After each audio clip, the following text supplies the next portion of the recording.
JBN, we keep you informed. I am Michelle Jones, and in the news, 2 bodies found along Dyke Road, Portmore.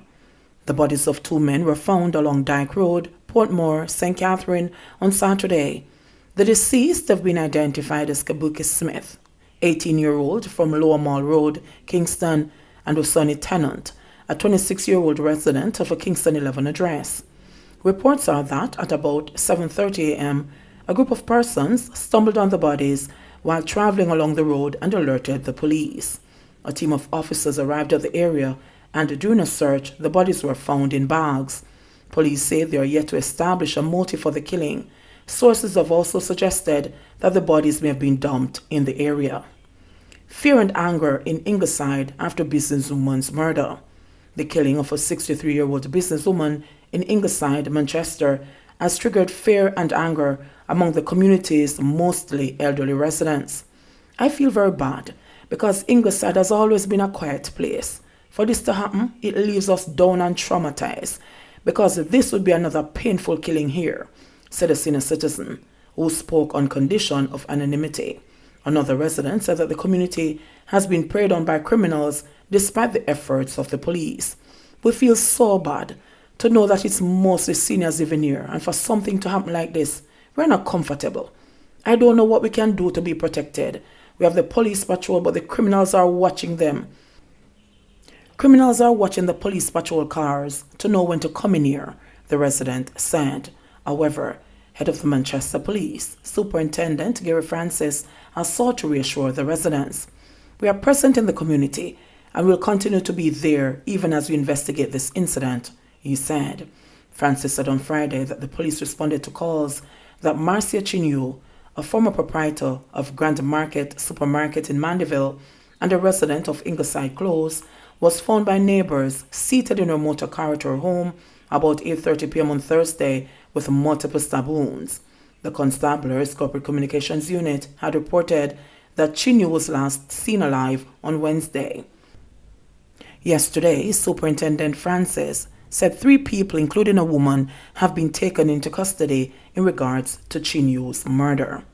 In past years, Ingleside has been rocked by gruesome murders, including the killing of Richard Lynn, 75, and his wife Julia, 71, who were strangled to death at their home between December 9 and 10, 2006, and their bodies left at Martins Hill Dump in the parish. The bodies were discovered by the police on December 29, 2006, after Calvin Paulwell, one of 2 men arrested and charged with the murders, led investigators to the site following his arrest on December 16. Paulwell and Lennox Swaby were, on January 20, 2010, sentenced to hang for the murders, following their convictions in the Home Circuit Court on December 19, 2009. In 2016, Trevor Meikle, a 76-year-old businessman, was killed by a gunman after 9 p.m. when he dropped off his daughter, who was coming from the airport, at her home on Battersea Drive. Yesterday, another resident of the quiet community expressed concern about crime there. I'm concerned about what kind of help we can get to curb this crime that is happening. People just come and take your life like that. Even if the person does you something, it doesn't give you the right to kill the person. More so a senior citizen, the resident said. Another resident agreed.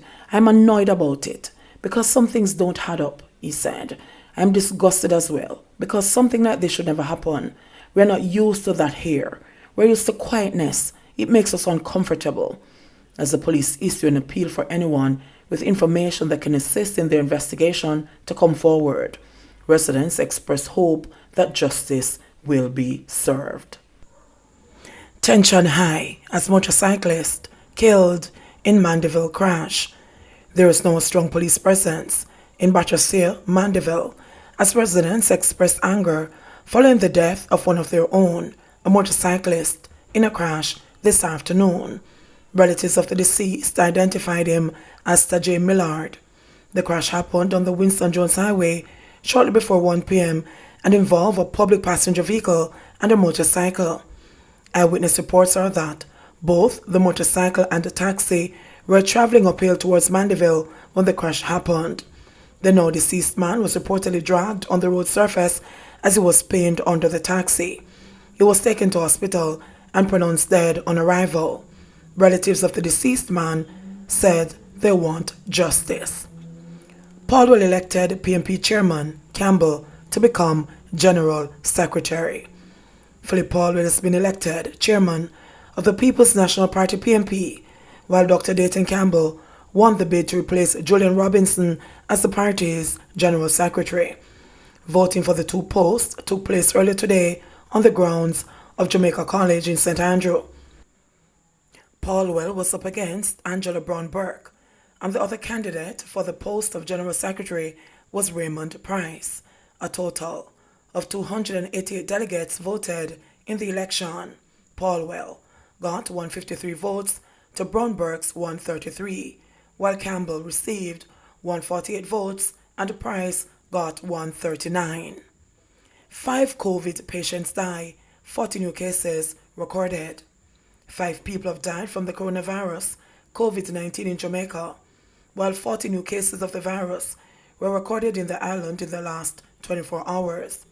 The deceased are a 44-year-old male from Westmoreland, a 77-year-old female from St. Anne, and a 66-year-old female, an 86-year-old female, and a 70-year-old male from Kingston and St. Andrew. The Ministry of Health and Wellness said 3 of the deaths were previously under investigation. This brings the country's death toll to 256. The new cases comprise 17 males and 23 females, with ages ranging from 5 years to 78 years. These cases have pushed the country's tally to 10,709, of which 4,239 are active.